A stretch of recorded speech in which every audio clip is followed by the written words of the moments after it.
Morning मेरे प्यारे प्यारे बच्चों, कैसे हो आप सब। मुझे मालूम है आप सब बहुत ही बढ़िया होंगे। हम अब अपना अगला टॉपिक पढ़ते हैं।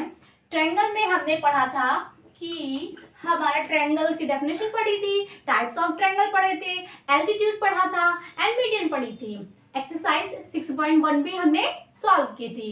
अब हम नेक्स्ट टॉपिक पढ़ते हैं जो कि है क्या, एक्सटीरियर एंगल।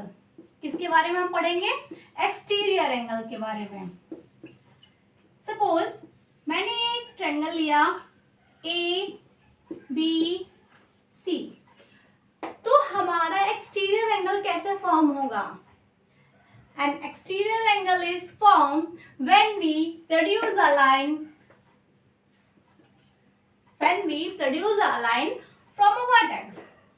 So एक ट्रायंगल में हम 3 एक्सटीरियर एंगल फॉर्म कर सकते हैं। जैसे कि मैंने लाइन वर्टेक्स सी, बीसी लाइन को हमने वर्टेक्स सी से एक्सटेंड किया, तो हमारा ये एक एक्सटीरियर एंगल फॉर्म हुआ, जिसको हम लेट कर लेते हैं कि क्या है, एक्स है।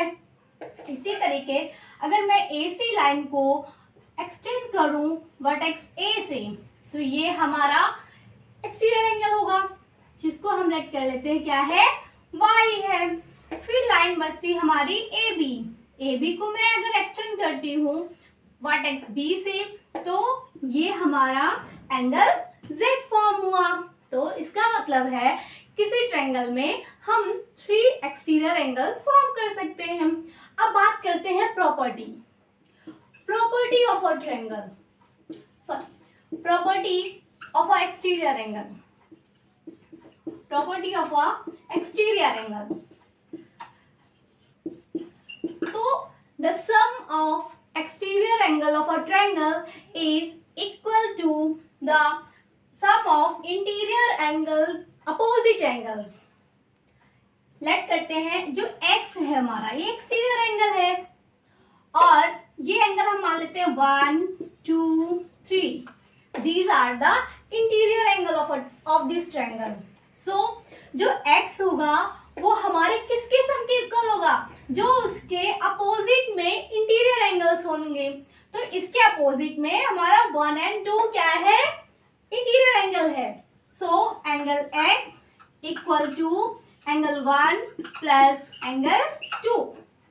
मैं अगर अब बात करूं एक्सटीरियर एंगल y की, तो वो कितना होगा? तो y ये है, इसके इंटीरियर एंगल्स आपके कौन से होंगे? 2 और 3, एंगल 2 प्लस एंगल 3। अब मैं एंगल z की बात करूं, किसकी बात करूं? एंगल z की। तो z के अपोजिट कौन कौन से एंगल है इंटीरियर? Angle 1 plus angle 3। ये देखिए x, y and z, these are the exterior angle of a triangle and उनके जो किसके इक्वल होंगे? अपने अपोजिट इंटीरियर एंगल्स के सम के। यहाँ हमारी बात होती है एक्सटीरियर एंगल की और एक्सटीरियर एंगल के प्रॉपर्टीज की। आई होप सबको समझ में आ गया होगा। अब हम बात करेंगे angle sum of angles of a triangle. किसकी बात करेंगे? किसी भी ट्रायंगल के तीनों एंगल का सम हमारा कितना होता है? Angle sum property. Angle sum property हमारी कहती है कि किसी भी ट्रायंगल के तीनों एंगल का सम हमारा क्या होगा? 180 डिग्री होगा। Let x, y and z, these are 3 angles of x, y, z, these 3 angles of a triangle. So the sum of x, y and z is equal to 180 degree. The sum of all the angles of a triangle is equal to 180 degree. ये बात सभी बच्चों को पता होती है कि किसी भी ट्रायंगल में तीनों एंगल का सम ऑलवेज हमारा क्या रहता है? 180 डिग्री रहता है। आज हम सारी प्रॉपर्टीज डिस्कस कर लेते हैं इस चैप्टर की एंड देन एक्सरसाइज सॉल्व करेंगे। अब हमारे 2 स्पेशल क्या होते हैं? ट्रायंगल होते हैं। 2 स्पेशल ट्रायंगल्स जिनके नाम है, हमारा पहला है इक्विलैटरल ट्रायंगल और दूसरा है आइसोसेलेस ट्रायंगल। सो हम पहले बात करते हैं इक्विलैटरल ट्रायंगल की। हम इसके बारे में पढ़ चुके हैं, लेकिन ये आपके चैप्टर में गिवन है। इसकी कुछ प्रॉपर्टी होती है। इसमें क्या है, आपको पता है कि इसकी सारी side, all 3 sides are equal length. It means 4 4 4। Then 4 centimetre, तो सारी साइड भी हमारी क्या होंगी, 4 सेंटीमीटर होंगी। एंड इसके जो एंगल होंगे, बेटा ध्यान देना, इसके जो एंगल होंगे वो भी सारे इक्वल होंगे। अगर मैंने बोला x, तो B एंगल और C एंगल भी हमारा क्या होगा, इक्वल होगा, क्योंकि इसकी सारी साइड्स क्या है, इक्वल है। Like x plus x equal to 180 degree. So 3x equal to 180 degree. x की वैल्यू क्या होगी, बेटा यहाँ ध्यान देना, बहुत बच्चों को कंफ्यूजन हो जाती है। तो अगर हमारा 3 मल्टीप्लाई में है तो इधर जाके हमारा क्या हो जाएगा, डिवाइड में चला जाएगा। तो कितना आएगा measurement, 60 degree. How much, 60 degree. तो एक इक्विलैटरल ट्रायंगल में सारे एंगल्स हमारे कितने के होते हैं, 60 डिग्री के। कितने के होते हैं, 60 डिग्री के। ओके, ये हमारी बात हुई इक्विलैटरल ट्रायंगल की। अब हम बात करते हैं किसकी, आइसोसेलेस ट्रायंगल की। किसकी बात करते हैं, आइसोसेलेस ट्रायंगल। आपको हमने बताया हुआ है कि आइसोसेलेस ट्रायंगल हमारा क्या होता है। आइसोसेलेस ट्रायंगल वो ट्रायंगल होता है जिसमें आपके एनी 2 साइड्स आर इक्वल। कोई भी 2 साइड आपके क्या हो, इक्वल है। मान लीजिए मैंने ये ट्रायंगल लिया x, y एंड z। इसमें मैंने बोला जो x एंड y है वो इसके किसके इक्वल है, y एंड z के, इसके। सो इसकी जो अनइक्वल साइड होगी y z, इसकी जो अनइक्वल साइड होगी उसके जो एंगल, बेस एंगल होंगे वो आपस में इक्वल होंगे। वो आपस में क्या होंगे, इक्वल होंगे। अगर ये x है तो ये भी हमारा x होगा। ओके, अब हम बात करते हैं कि राइट एंगल ट्रायंगल। किसकी बात करते हैं, राइट एंगल ट्रायंगल की।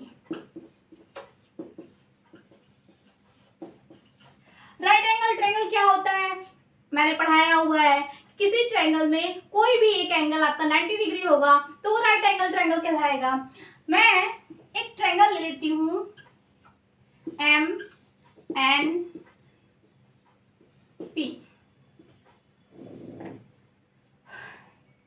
हमारा जो 90 डिग्री एंगल है वो कहाँ पे है, N पे है। जो 90 डिग्री एंगल होता है उसके जस्ट जो अपोजिट साइड होती है, इट मींस 90 डिग्री हमारा ये है तो MP उसके जस्ट अपोजिट है, इसको हम बोलते हैं हाइपोटेनियस। क्या बोलते हैं, हाइपोटेनियस। एंड अदर 2 साइड्स को हम बोलते हैं उसकी लेग्स हैं। तो ये हमारा होगा बेस और ये हमारा होगा हाइट, और हाइट को हम एल्टीट्यूड भी बोलते हैं। तो पाइथागोरस थ्योरम आपने सुनी होगी या फिर नहीं भी सुनी होगी, तो हम बताते हैं कि हमारी पाइथागोरस थ्योरम क्या कहती है। आपके चैप्टर में पाइथागोरस से रिलेटेड कई सारे क्वेश्चन है। पाइथागोरस थ्योरम, पाइथागोरस जो थ्योरम होती है वो बेटा ऑलवेज राइट एंगल ट्रायंगल पे ही लगती है। अगर राइट एंगल के अलावा आपका कोई और ट्रायंगल गिवन है तो पाइथागोरस थ्योरम नहीं यूज होगी। सो पाइथागोरस थ्योरम हमारी कहती है कि हमारा जो हाइपोटेनियस है, हाइपोटेनियस का स्क्वायर हमारे बेस के स्क्वायर प्लस हाइट के स्क्वायर के इक्वल होता है। बेस के स्क्वायर और हाइट के स्क्वायर के इक्वल होता है। The square of hypotenuse is equal to the square of base and height square. Sum of the square of the base and height. ये हमारी होती है पाइथागोरस थ्योरम। आई होप सबको समझ में आ गया होगा। और एक प्रॉपर्टी और गिवन है आपके क्लास में इस चैप्टर में, मतलब कि क्या कहते हैं कि किसी भी ट्रायंगल में किन्हीं दो साइड का सम हमेशा थर्ड साइड से क्या होगा, बड़ा होगा। क्या होगा बेटा, बड़ा होगा।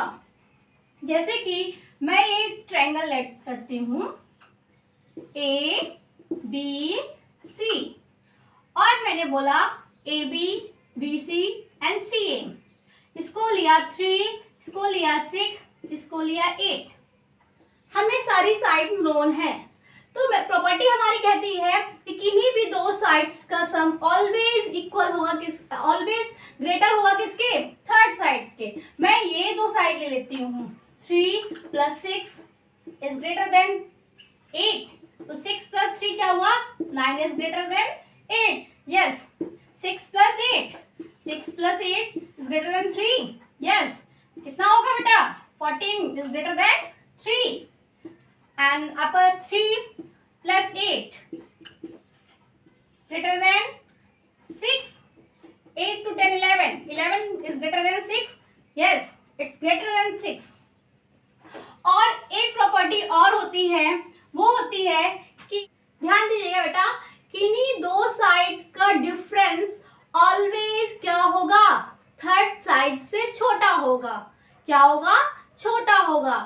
The difference of two sides of a triangle is always less than the third side।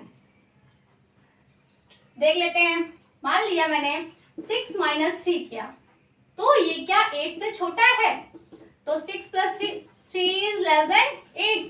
yes, 8 - 6 is less than 3, 2 is less than 3। yes, and हमारा 8 - 3 is less than 6, 5 is less than 6। yes, हमारी ये property follow करती है। अगर कोई ऐसा triangle होगा जिसमें किन्हीं दो साइड्स का सम अगर थर्ड साइड से बड़ा नहीं है तो ट्रायंगल फॉर्म नहीं होगा, और अगर किन्हीं दो साइड का डिफरेंस थर्ड साइड से आपका छोटा नहीं है तो भी वो आपका ट्रायंगल फॉर्म नहीं होगा। इस चैप्टर में जितनी भी प्रॉपर्टीज थी बेटा हमने सारी बता दी। अब हम कल इसकी ऑल एक्सरसाइज सॉल्व करेंगे। आज की क्लास यहीं तक